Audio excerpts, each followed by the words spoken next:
Hi everyone and welcome to this third episode of Science of Doing Science. I am Adrien, researcher at Synopsis, a meta-science group at the University of Cyprus. Today I have the pleasure to talk with Mario Gollwitzer, a social psychologist at the University of Munich.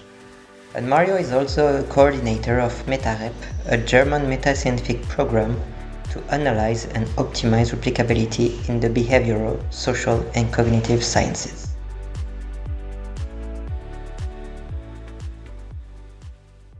My first question is about who you are, where are you from, and before knowing about meta science, what kind of work were you doing before that? Yeah, I'm Mario Gollwitzer. I'm working at the University of Munich in Germany, and I'm a social psychologist slash methodologist. So I've always been doing social psychology in research, but I had a time in my career in which I was teaching methodology, and statistics, design, methods, and I would say the combination between social psychology and methodology made me particularly vigilant towards the replication debate that we're having, because the replication crisis hits social psychology particularly hard, I would say. You teach methodology for undergraduate and graduate students, like general, or you have a specific field? Yeah, I had, so when I was at the University of Marburg, which is also in Germany, I was teaching methodology for undergraduate students and graduate students. In Germany, the equivalent is bachelor, in a bachelor program and a master's program. And we were also, so I was also teaching courses on how the research process works, how peer review works, how journals work, how the funding process works. And in discussions with the students back then, it was interesting to see that many of the questions that the students raised in these courses are now being much more explicitly discussed in the entire field than they used to be. So, for example, the question, who are the reviewers and why is there a blind review? What's the pro and con of double blind review? How much power does an editor have when making an editorial decision? What are the ultimate criteria of evaluating a research proposal for a funding for a research project at the German Research Foundation or so? Wouldn't it be so if there are 20 excellent research proposals and the DFG, the German Research Foundation, can only fund 10 of them, would it be fair to just flip a coin and then see? These were the questions we were discussing, and it's interesting that exactly these questions are coming up now. You were a teacher, but also a researcher. What kind of research were you conducting at that moment? Yeah, so my research was always connected to questions of social justice. So one of the questions, let me give you two examples. One question I've been dealing with since my dissertation is revenge. What is revenge? Why and when do people take revenge? And then, is revenge sweet? When is it sweet? What is sweetness? What is revenge? What does revenge have to do with justice? And this was one line of research. And just so bottom line of this research program is I now consider revenge as a communicative act. So by taking revenge, a victim tells the perpetrator, "You cannot do this to me. Don't mess with me." Give a signal. Right. And so revenge or retaliation was one of the things I was interested in, or I'm still interested in. And the other, another line of research that I've been pursuing is justice sensitivity. Justice sensitivity is a personality trait. People reliably differ in how important justice is to their personal lives. And there is one aspect of justice sensitivity that I'm most interested in, and this is called justice sensitivity from a victim's perspective. And this reflects the idea that people differ in how sensitive they are towards justice issues that put them in a victim position. And what we find is that if people are particularly sensitive towards being or becoming the victim of injustice, that makes them very, very likely to behave unjust themselves or uncooperatively themselves. It is as if those victim-sensitive people run through the world with a latent alarm system, and they're constantly anxious of being exploited, being taken advantage of, and this latent fear of being exploited makes them less willing to contribute to public goods or being cooperative in social dilemmas and building solidarity and so on. This is something that I'm interested in very much. Very interesting when you think about the way democracy works, like thinking about these threats to democracy. It's really interesting. Yeah, absolutely. We have a research program, a research project right now, in which we are trying to find out whether political parties strategically use victimhood narratives to mobilize or attract followers, attract people. And our idea is that, or what we're trying to do is identify victimhood narratives in party programs and election programs. And then we're trying to find out who is particularly sensitive towards these victimhood narratives. Who are the persons who say, oh yeah, this is really unjust, we have to do something against this, I'm gonna vote for this party in the next election. So yeah, because it's a latent threat, then some people are more sensitive than the others. So this is what you're looking for. Exactly. Okay. Really interesting. Really interesting in itself. It's not the subject of our podcast, but really interesting in itself. So the following question is, when was the first time you heard about meta science, the science of doing science, and why have you find some interest in that? What is the motivation you had in exploring this area? Yeah.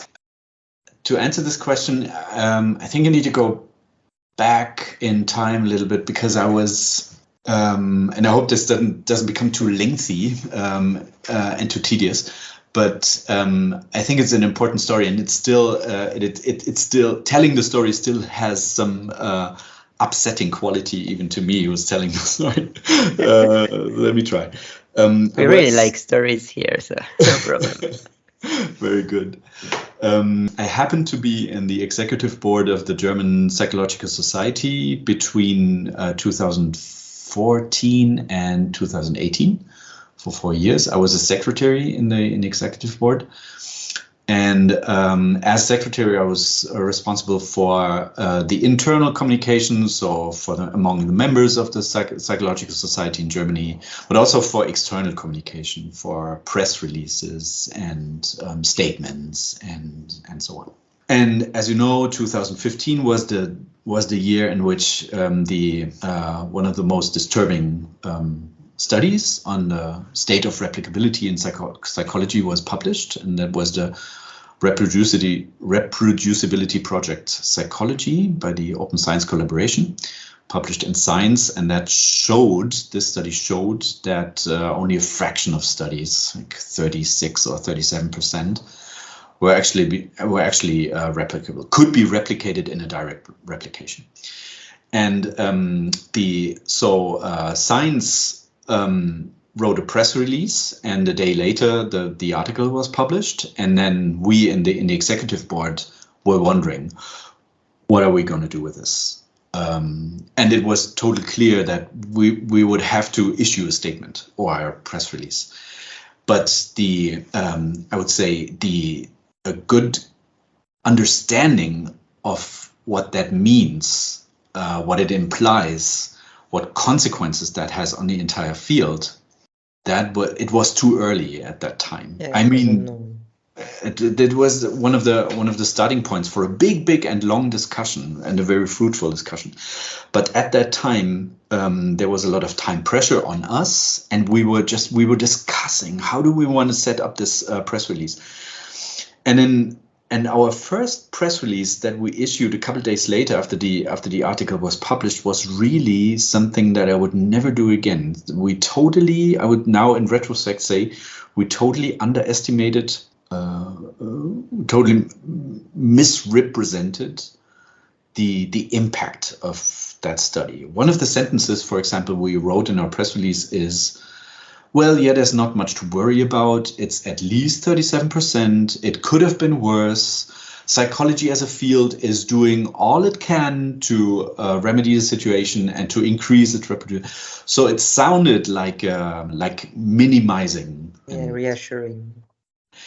And that was not a bad, I mean, that was not, it sounded like a denial of what was actually going on. And the thing is, we were just not, there was just a lot of uncertainty surrounding this. I have a very naive question, but that's why did you have to publish these statements this soon? Like, yeah, because journalists and publishers asked us to. So they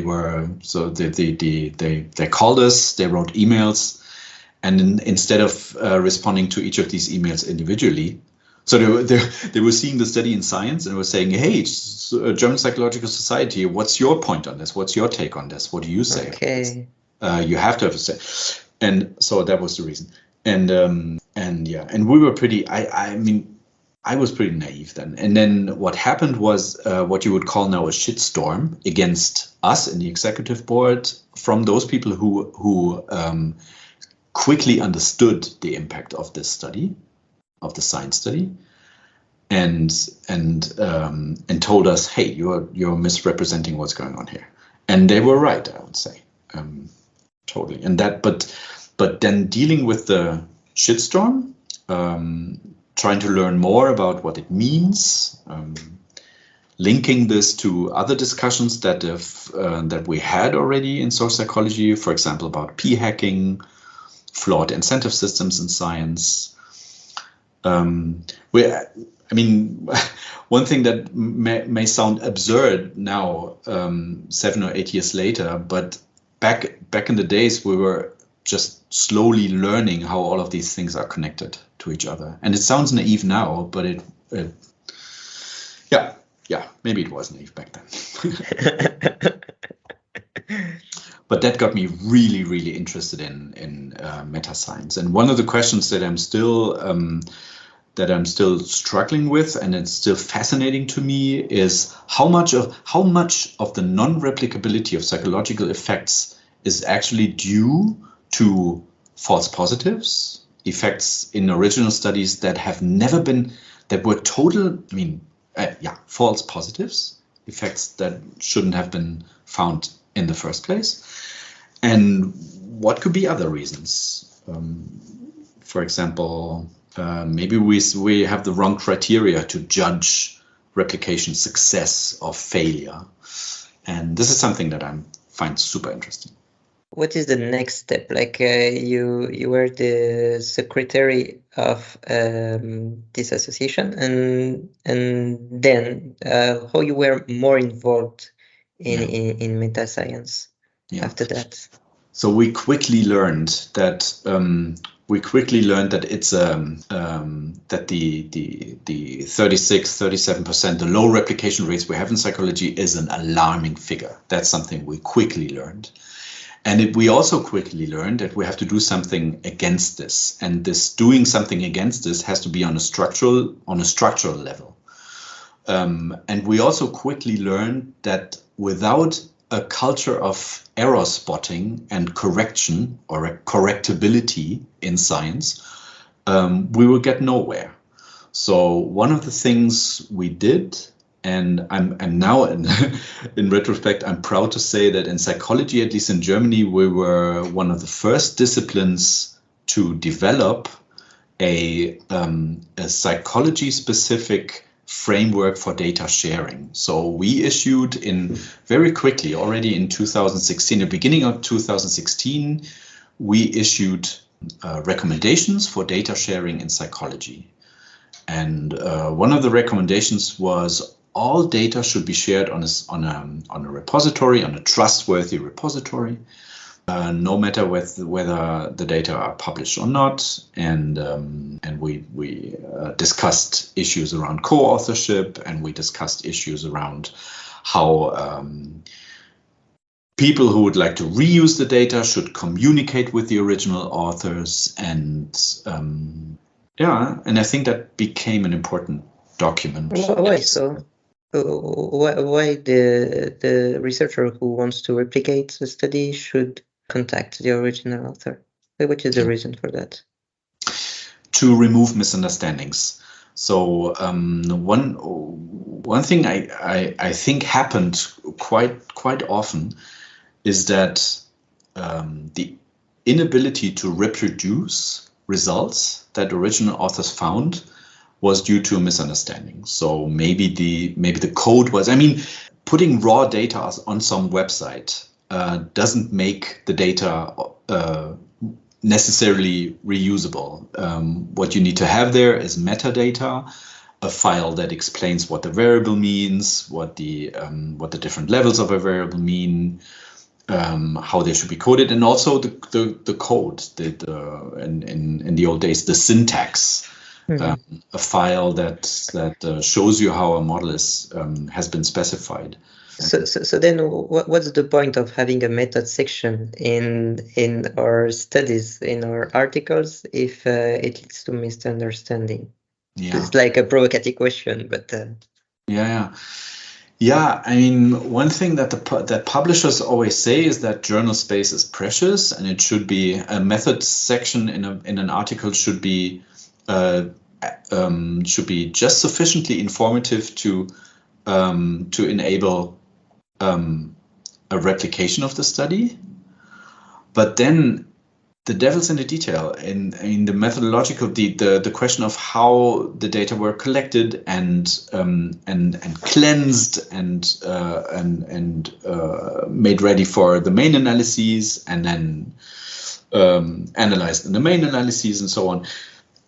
There are a lot of decisions that are made there, and they are not usually made explicit in the method section or the results section of a paper. And now journal space is not the issue anymore, because we have repositories such as the Open Science Framework, or in Germany PsycArchives, and there's lots of space to store the data, the metadata, the code, and now it's much easier to make your data reusable and then reproduce the original results. I still have questions regarding what you say. The first one is, you said that you issued a recommendation. Mm-hmm. But as far as I know about it, recommendations are not sufficient in itself. So how do you manage to make people follow these recommendations as much as possible? Yeah, that's a difficult question. There are, as you know, with making data publicly available, lots of additional questions are related. For example, there are in some research areas, people have sensitive data. There sometimes in biomedical research or imaging research, it's not quite clear under what circumstances raw data about brain structures can be de-individuated, so an individual can be anonymized and the data can be confidential. Right. Or in clinical research or in organizational research. So there are some difficult issues, and I can totally understand that some people who are dealing with these issues have reservations about making their data publicly open. And this is why in a revision of our data management recommendations, we are now outlining 4 different, how do we call them, access categories or storage categories. There are data that can be made open without hesitation, so no problem, no privacy issues, no data protection law issues at all. But then there are data where the original author, the person who collected the data, and potential reusers have to agree on certain things. So, for example, one of the things being that the reuser declares that he or she will never try to re-identify single individuals with the data, up to the strictest access category, which means that the data are stored in a research data center and can only be accessed on site in a secure room with access to a secure server and so on. And I think this is important, and it shows people who have reservations about making their data public that there are always workarounds, there are always solutions. Do you have data about how these recommendations are used by the researchers in Germany and if it's effective? Yeah, that's a good question. We don't know how many use. I mean, no, it's not true. We are currently in the process of collecting these data. So we're trying to find out how many people store their data in which of these access categories and why they do so. But this is a constant progress. The revision of the data sharing recommendations has been published 2 years ago, so it's pretty fresh. Yeah. So it makes sense to wait a couple of years until we have solid and representative data on who chooses which category and why not. But what we do have is surveys about researchers' opinions and attitudes about our recommendations. So whether they think they are useful, whether they're willing to follow them. So it is no hard data, but at least some soft data. And there's one interesting finding there, which is that there's an age effect or a academic career effect. People who are younger, early career researchers are much more willing, much more positive. They have much more positive attitudes about the data sharing recommendations than older people. We also, in these surveys, we also asked about perceived opportunities and drawbacks, or perceived pros and cons. And what is also interesting to see is that younger people notice and mention much more pros of data sharing, but also much more dangers or much more risks. So, for example, younger people, early career researchers, are more likely to state that one of the fears they have is that other people will take advantage of them. If they are the only ones in their community who make their data public, and no one else does, they are doing all the work. People can reuse the data and make publications out of them, and that will give others a career advantage that they might not have. This is a worry that early career researchers have. But yeah, I mean, fair enough. It's a very valid point. But there are more recent developments for these concerns too. So, for example, the German Research Foundation, the Deutsche Forschungsgemeinschaft, our main funder in Germany, now also allows published data file as a scientific product, an outcome, to be listed in your CV. It's a huge advancement. Absolutely. This situation. Yeah. There are lots of development in that area. Okay, quite impressive, because it's always difficult when you work on this kind of projects to make it useful for your CV and after you created these recommendations with the group of researchers.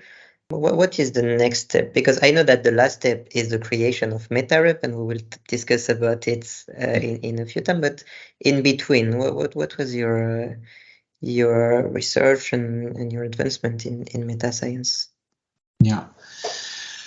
Yeah, I was so the question of how does the community in Germany, how do they receive our recommendations? That was one of the main questions we pursued.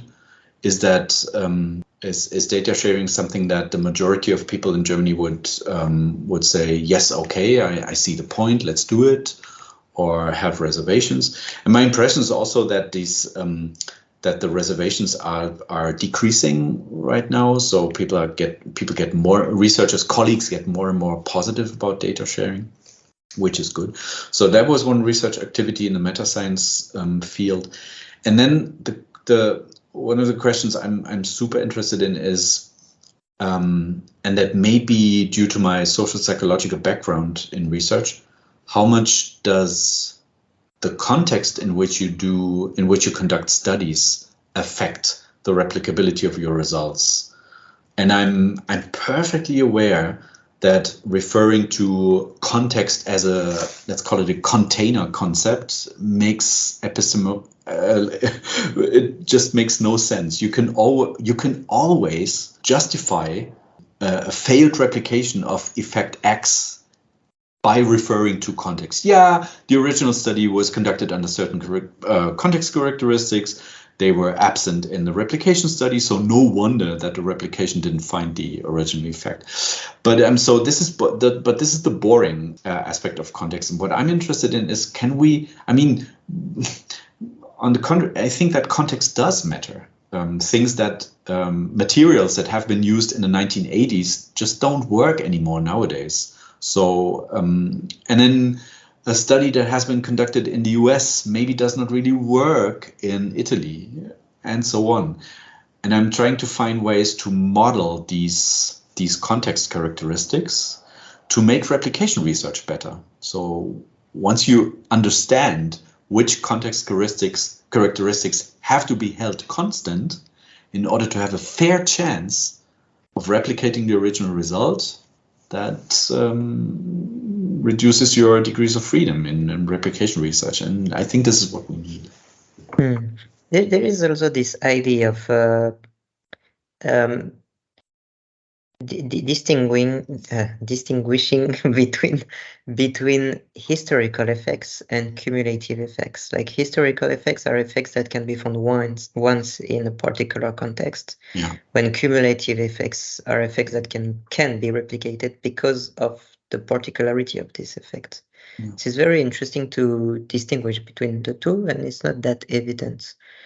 You say that we can put everything in context, but I also know that you distinguish several aspects of context that we can that you can share with us and explain, like the 4 categories that you use in your research. So I would say the from the 4 categories, you probably mean units, treatment, outcomes, and setting. And this is a differentiation that goes back to Cronbach in the 1980s. And units being the participants or the sample characteristics, treatments being the levels of the independent variables, so the experimental manipulation, for example, outcomes the dependent variable, and setting, the setting in which an experiment or a study takes place, including such things as the room, the country, the culture, the experimenter-participant interactions, and so on. The latter, so the setting category, is probably the hardest part because it's so vague, it's so fuzzy. But the other ones are clearer. And for example, looking at treatments and outcomes, in psychology, we know what a manipulation check is. Manipulation check means that if you want to experimentally manipulate a particular variable, a particular unobserved variable, you need to have some empirical evidence that this worked. So for example, if in my studies and in justice research, if we have a condition in which participants are treated unfairly and the control conditions in which participants are treated fairly, we need to find out whether our experimental manipulation actually makes this perception of being treated fairly or unfairly, if that actually works. And one thing that should be regularly done, much more regularly done, is conducting a manipulation check in a study, in an original study, and then also in a replication study, because a failed manipulation check in a replication could be one potential reason for not being able to replicate the effect. And outcomes, the third category also, if you have more than one indicator for the outcome variable, it is possible to test whether there is, whether the measurement model, the psychometric properties of your measure differ between the original study and the replication study. But the prerequisite, the necessary prerequisite for doing that is you have to have more than one outcome measure. And this is not always the case. For example, in the many labs projects, only 40% of all studies included in many labs and studies actually use more than one outcome measures. So yeah, because they weren't aware of this issue, or because it was not convenient to use more than one outcome? Probably because the original study also used only one outcome. Yeah, so they preferred to make a direct replication with the Exactly. exact material than improving the design. Exactly. Yeah. This is a subject of debate. If we want to replicate something, should we replicate as close as possible as the original effect, or should we try to improve the way we put in exerg an effect? Yeah, I would say the answer is probably it depends on what you want. A direct replication gives you a good idea about the robustness of a finding, a robustness against sample characteristics because it's not the same sample anymore, and setting characteristics because it's not the same setting anymore. Whereas conceptual replications gives you a better idea about the robustness against not only sample, not only setting, but also outcome and treatment, because they can differ too. In a conceptual replication, the treatment can be different and the outcome can be different. Yeah, the question is, do you want to replicate the experiment or do you want to replicate the theory? It's like, yes, exactly. Yeah. Okay, and then I don't know how to go to talking about MetaRep. So if you have something else to say about the years between, I don't know what kind of year, what year is there, 2018, 2019, something like that. If you have another thing to share that you haven't talked about, or if you want to introduce MetaRep and how it was created, it's up to you. Yeah, maybe one thing leads to the other, I would say. We were, so while developing our data sharing recommendations in the society, we were also in constant discussions with the funder, with our funder in Germany, with the German Research Foundation. And because they were interested in what the whole development, what the whole reform in science means for their funding system.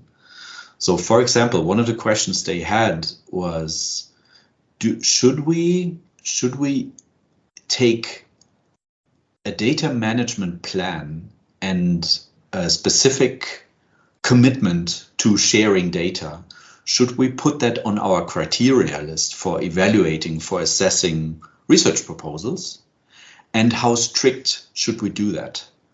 And also, do we want to, so whenever, I mean, it's probably not only in Germany, it's probably also in other countries, but if you have completed a research project, you have to file a report, write a final report and submit it to the funder. And in that final report, nobody actually, back in the days, nobody was actually asking for what happened to the data. What did you do with the data?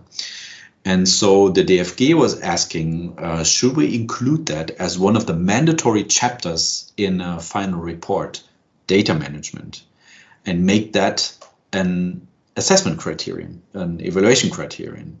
So to what extent has the PI for that project taken care of storing their data in a repository, yes or no.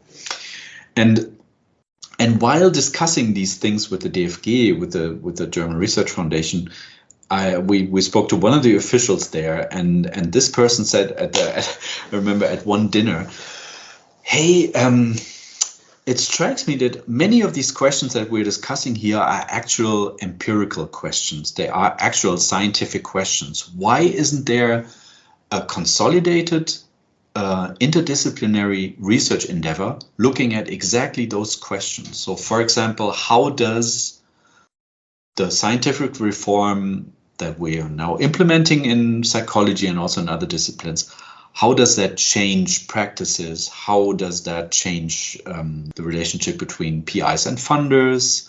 How does that change the public's trust in science? So in other words, what effects does that have on the entire scientific process? And this caught our attention.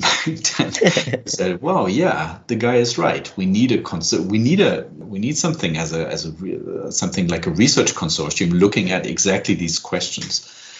So, in the next step, with a couple of colleagues, we put together and call it an implementation proposal for a priority program, looking specifically at meta science. And we're submitting it to the DFG, and then got first time got rejected, but then we edited it, revised it, resubmitted it again, and second time was accepted. And now we have a priority program, MetaRep, the one you mentioned, and it's funded for 6 years, 2 phases, 3 years each. And it can fund up to 14, 15 individual projects who are dealing with meta science, who are dealing exactly with the question, what does replicability mean? What does robustness mean in different disciplines, in the cognitive sciences, in psychology, in the social sciences, in education research, and so on? What are the reasons for low and varying replication rates? And the third question is, how do reforms in science affect the entire scientific process? And this is what we're doing. We're in the middle of phase 1 now, and looking forward to what the individual projects will come up with. Yeah, so there are several individual projects, then you reunite and share or discoveries with each others, but there are many different projects. You have researchers in psychology, researchers in sociology. You have many different disciplines that are interconnected. Yeah, this is very interesting, like to collaborate with people. You also have economists, if I'm correct. Right. And it really a total variety, and it's all of them are tackling fascinating research questions. For example, one research question that that people who are working with observational data, for example, our sociology colleagues, they are addressing the question: how much do specific modeling choices, pre-processing decisions in an analytical pipeline, and then decisions about how to include and whether to include covariates in a model, how does that affect? Robustness is one of the issues that many people talk about, and there's the idea that testing robustness of a model, of a finding, can be done by trying as many variants of analyzing the data as possible and seeing how strongly the effects vary. But there should be good practice recommendations for these kinds of analyses, so-called multiverse analyses too. And the sociology colleagues are doing that right now. They are working on best practices for doing multiverse analysis or robustness checks with observational data. Super fascinating. And another project is looking at the incentive structures in science, and they are doing agent-based modeling. And by simulating, by looking at the outcomes of their agent-based models, which they simulate, they can find out which kinds of reforms are more likely to lead to more productivity in science or less productivity in science, higher or lower replication rates. Also a super fascinating project. This is really interesting because Zach is also an economist, and we had a long debate on that about incentives, how incentives can help open science, good practices, etc. And it is like not an easy answer because we know that morally it's the best way to conduct science. Mhm. But is it the more efficient? Is it the one that like the best path for individuals in academia for their own career, etc.? It's very complicated, and how we can change incentives. Reviewers are not paid for reviewing, so this is like there are lots of debates in this area. Yeah. So I'm a bit fascinated by how economists are trying to modelize everything in this situation, because as a psychologist, I don't understand everything that what they do. But I would like to have the answer on that. Yeah, me too. Yeah, you can. What helps is that you can think of this as complementary perspectives on the same issue. So how can we make science better, more robust, and scientists more happier, and the general public more willing to trust scientists and what they do?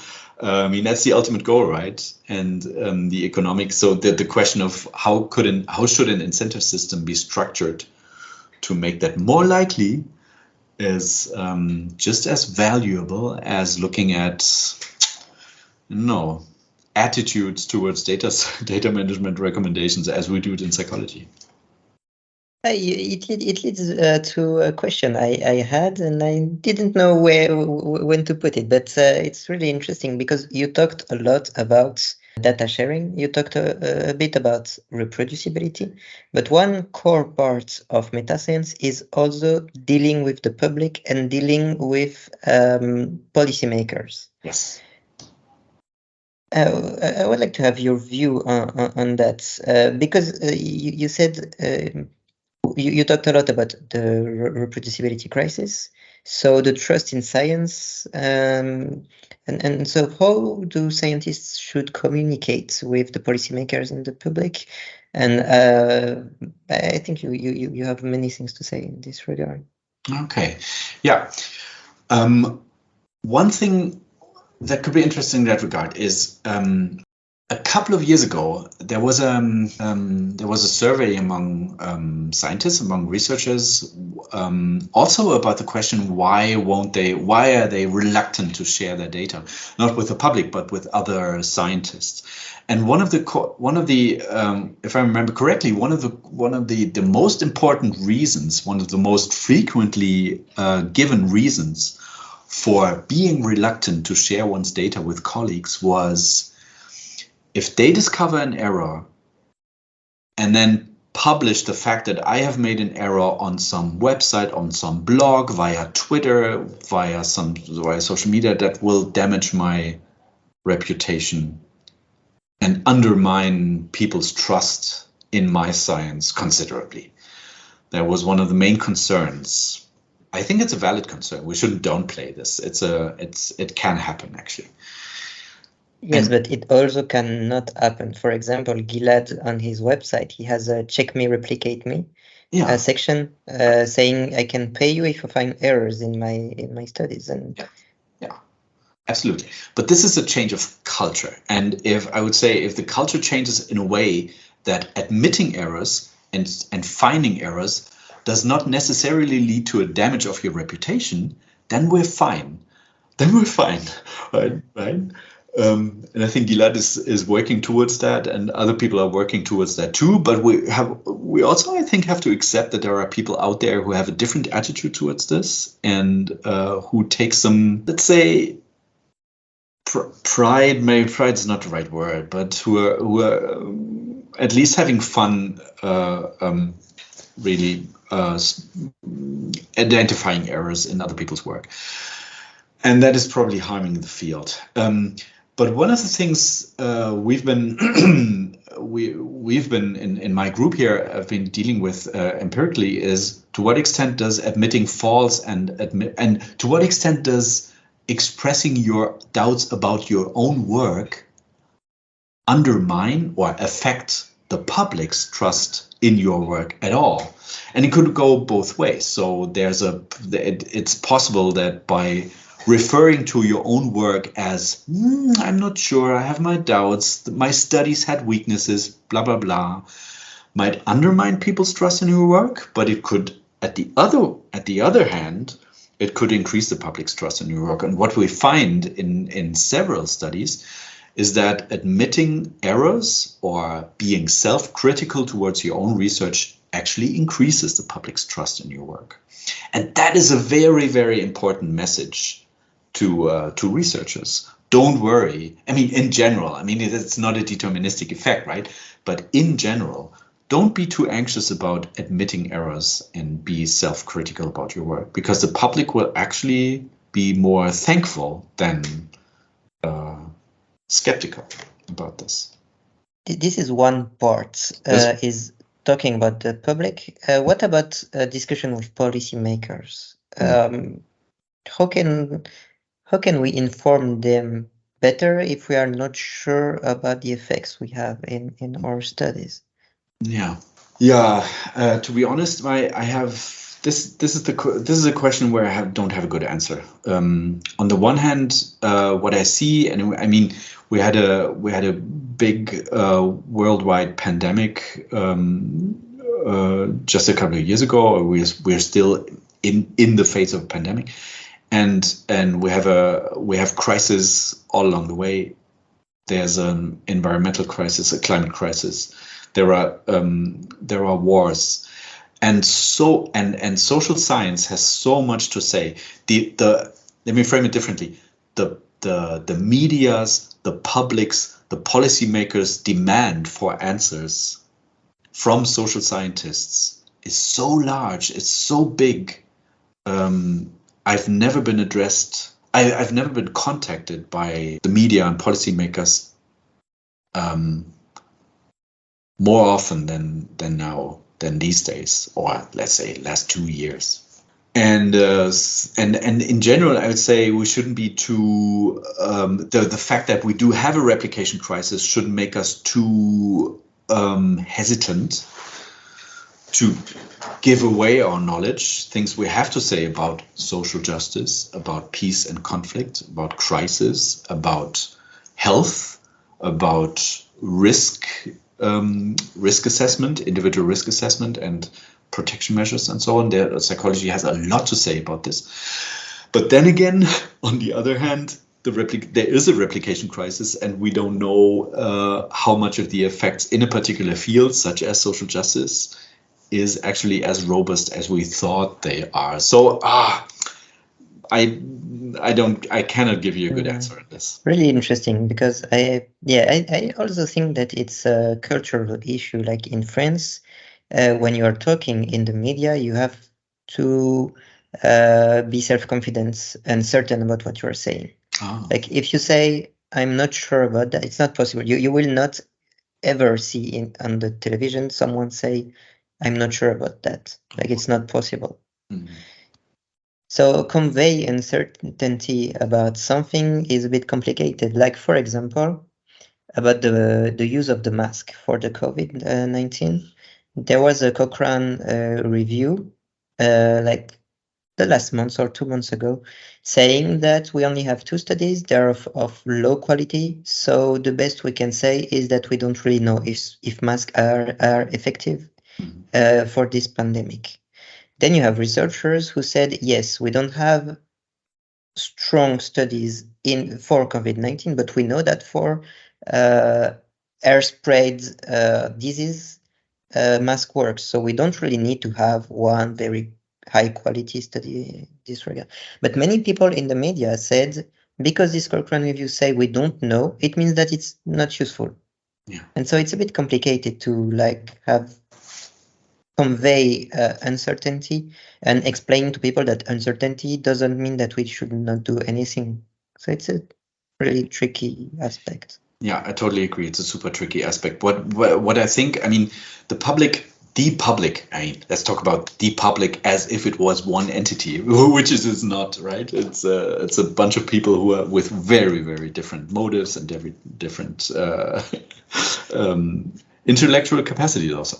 But let's talk about the public. The public is in general, it's not stupid. So you can actually, it should be possible to tell the public that one study is based on a simulation and has never been conducted in the field.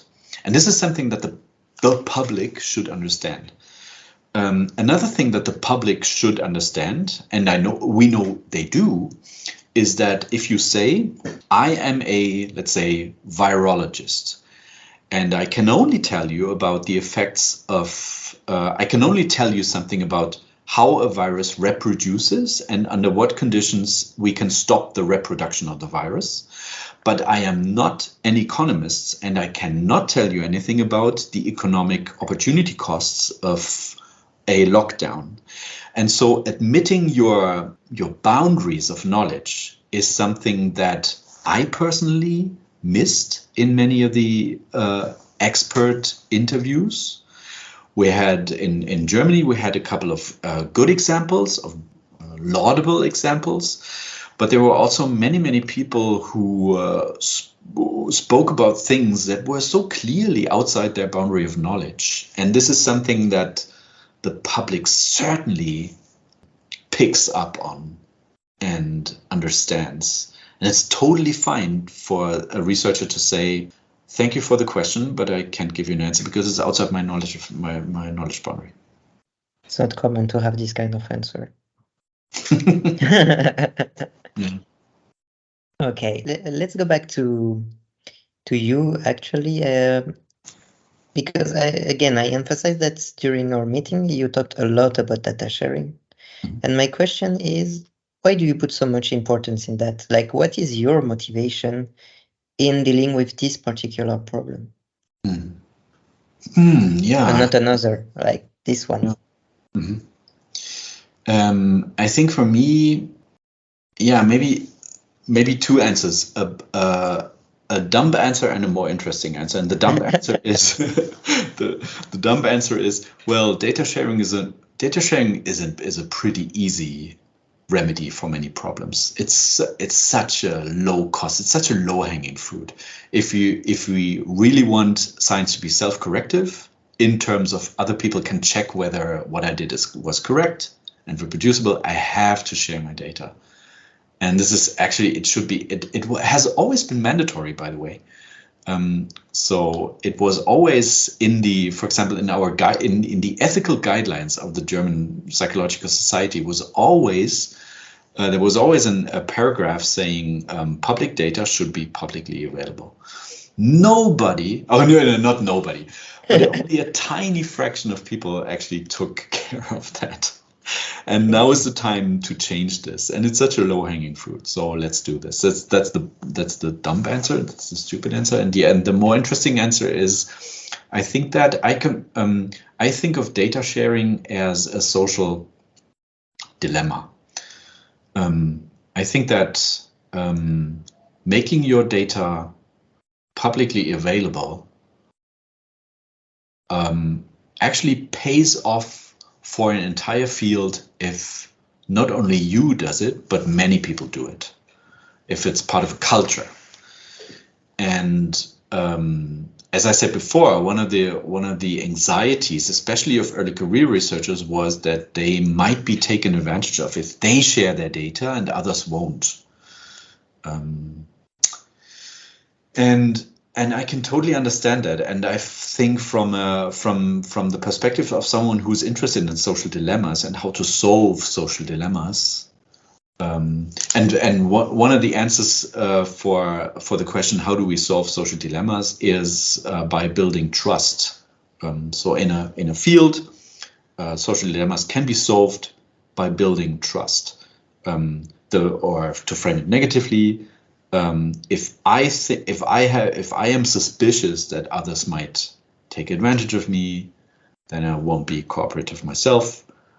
and so on. So we have to raise a level of mutual trust in our community to increase the likelihood of data sharing. And how to do that is something that fascinates me, also from a social psychological point of view. It is a social process. Science is a social process. You say it fascinates you, so it's like a first motivation.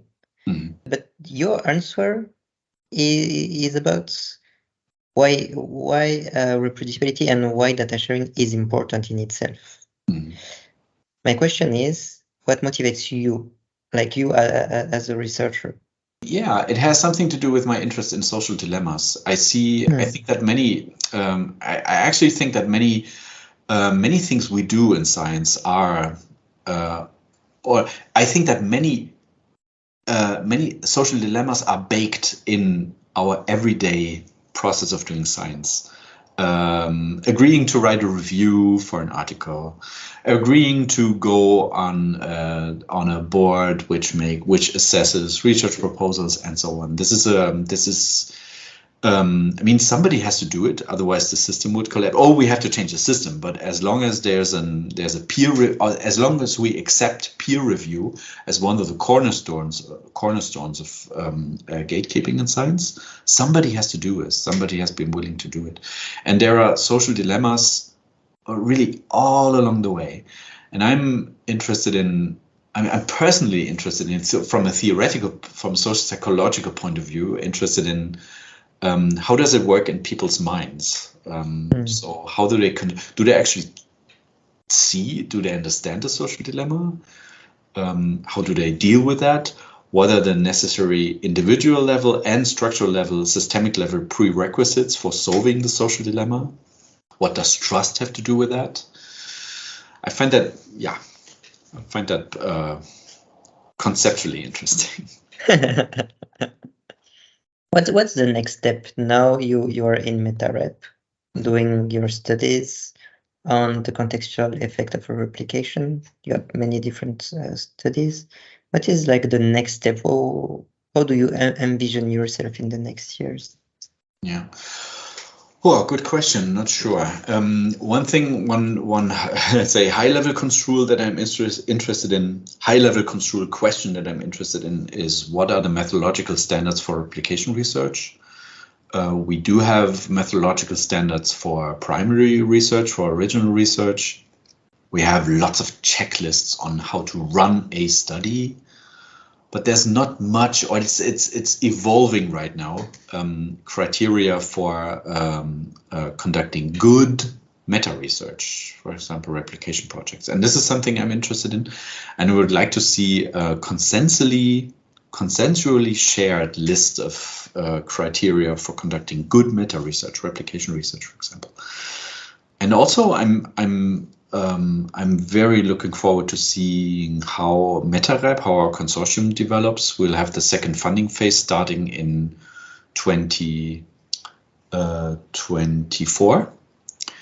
And I'm very curious to see how the projects will look then.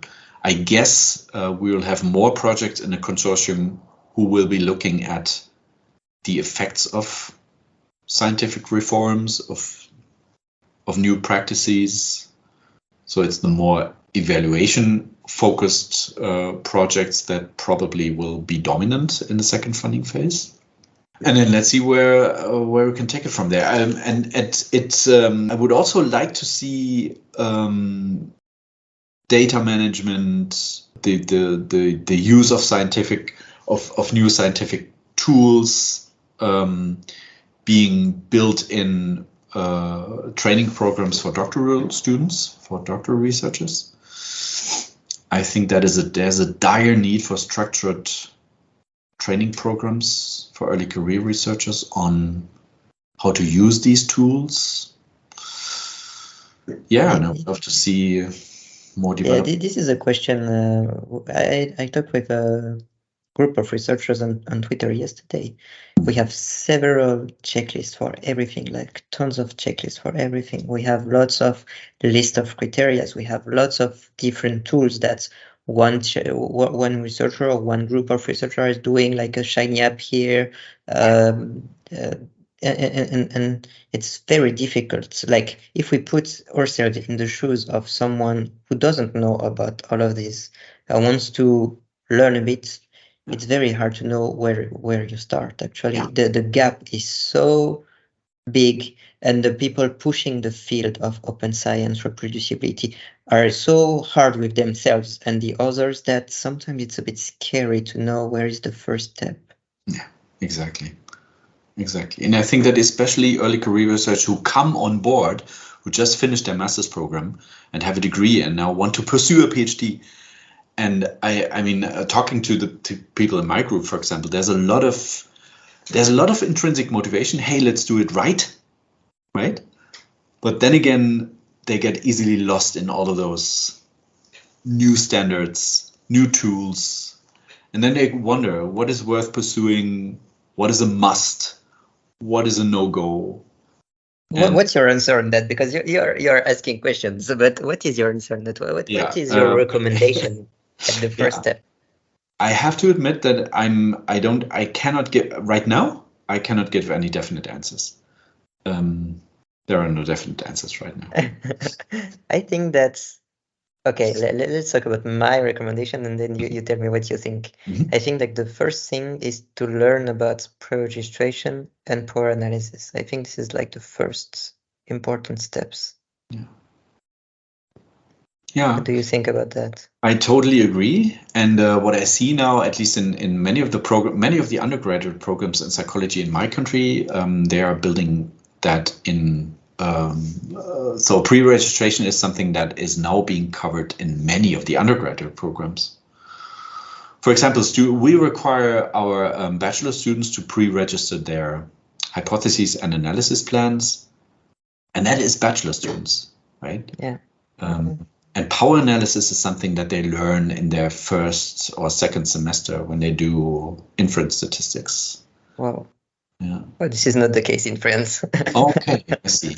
Now in France you can be you might learn it during your PhD, but that's all, or you might not. Like it's not the case. Yeah. This is a bit complicated, a bit more complicated. And I also think that the use of register reports is something that will be mandatory in the next years. Like you have the templates on OSF now. I think it's something that will. I think pre-registration might also disappear because of register reports, but I'm not sure about that yet. Mm-hmm. I thought you would say data sharing, but you didn't in your recommendation. Yeah, I mean, yes. I mean, in general, I would say data sharing is belongs to one of the musts, the must-dos. But of course, the question, which platform do you use? Do you want to? I mean, there are so many tools for building, for example, a file that contains the metadata for your raw data.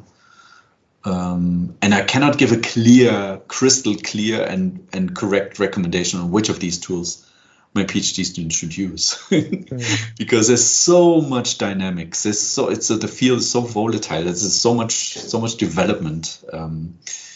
And it's very hard to keep track of all these developments. Yeah, clearly. Okay, so we will finish without any clear recommendation. Thank you very much for your time for this interview. Thank you.